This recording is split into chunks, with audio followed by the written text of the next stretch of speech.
రాయబడింది. కానీ యోసేపు జీవితం చూస్తే చూడండి, ఒక బానిస లాగా జీవించినట్లు పోతీఫోర్ దగ్గర బానిసలాగా జీవిస్తున్నాడు. ఆయన బానిసలాగా ఉన్నాడు.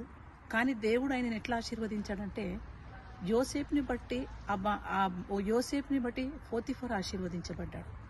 మళ్ళా చూస్తే యోసేపుని తీసుకెళ్లి చెరసాలలో వేసినప్పుడు అందరు ఆయనను ఖైదీలాగా చూశారు. ఆయన ఖైదీ అనుకున్నారు. కానీ అక్కడ కూడా దేవుడు ఆశీర్వదించాడండి. కానీ లోకంలో ఉన్న వారందరూ కూడా యోసేపుని బానిసలాగా చూశారు.